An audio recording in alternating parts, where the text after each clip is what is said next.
El movimiento revolucionario. Los antecedentes del conflicto se remontan a la situación de México bajo el Porfiriato. Desde 1876 ejerció el poder en el país de manera dictatorial. La situación se prolongó 31 años, durante los cuales México experimentó un notable crecimiento económico y tuvo estabilidad política. Estos logros se realizaron con altos costos económicos y sociales que pagaron los estratos menos favorecidos de la sociedad y la oposición política del régimen de Díaz. Durante la primera década del siglo XX estallaron varias crisis de diversas esferas de la vida nacional.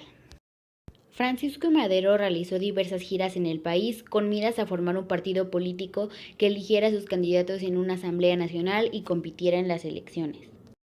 Desde San Antonio, Texas, el 20 de noviembre de 1910, Madero proclamó el Plan de San Luis, que llamaba a tomar las armas contra el gobierno de Díaz. El conflicto armado se inició en el norte del país y posteriormente se expandió a otras partes del territorio nacional. En 1911 se realizaron nuevas elecciones en las cuales resultó electo Madero. Desde el comienzo de su mandato tuvo diferencias con otros líderes revolucionarios que provocaron el levantamiento de Emiliano Zapata y Pascual Orozco contra el gobierno maderista.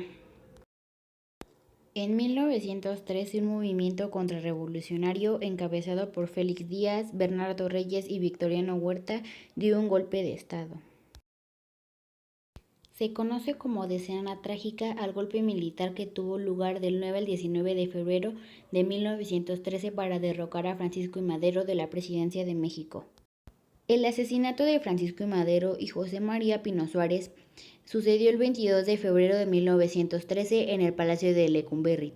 Fue perpetrado por el comandante de las Fuerzas Armadas, Victoriano Huerta, quien tras traicionar a Madero y Pino Suárez, dio un golpe de estado y obtuvo el poder por poco más de un año hasta su renuncia el 15 de julio de 1914. Gustavo Amadero, 3 días antes de la muerte de su hermano, fue asesinado brutalmente por las fuerzas del general Félix Díaz en la Ciudadela de la Ciudad de México por órdenes directas de Huerta. Después de la muerte de Madero y Pino Suárez, tras una efímera presidencia provisional de 45 minutos por parte de Pedro Lascurain, Huerta asumió el poder en medio del caos e instaló una dictadura militar que llegó a incluso disolver el Congreso de la Unión.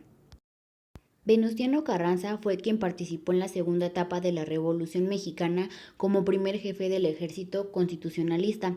Fue el encargado del Poder Ejecutivo desde el 14 de agosto de 1914 y presidente de México de manera constitucional de 1917 a 1920. José Doroteo Arango Arámbula, más conocido como Francisco Villa, fue uno de los jefes de la Revolución Mexicana, cuya actuación militar fue decisiva para la derrota del régimen del entonces presidente Victoriano Huerta. El Plan de Guadalupe fue un documento redactado el 26 de marzo de 1913. Pretendía eliminar cualquier pretensión de legitimidad que el gobierno de Victoriano Huerta pudo haber tenido y anunciaba la convocatoria de las elecciones una vez que la paz se había restablecido. Eulalio Gutiérrez, el 20 de noviembre de 1910, con el grado de capitán primero otorgado por don Francisco I. Madero, tomó las armas para participar activamente en la Revolución Mexicana. Emiliano Zapata, el 10 de abril de 1919, fue asesinado por unos francotiradores en la hacienda de Chinameca, Morelos.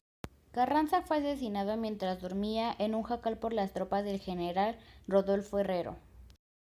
El 20 de julio de 1923, en la ciudad de Hidalgo, fue emboscado y asesinado a balazos el general Francisco Villa.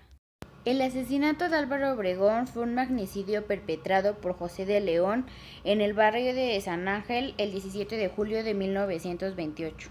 Se desconoce la fecha exacta del fin de la revolución. Unos dicen que fue en 1920, otros que fue en 1924 y otros que fue en 1940.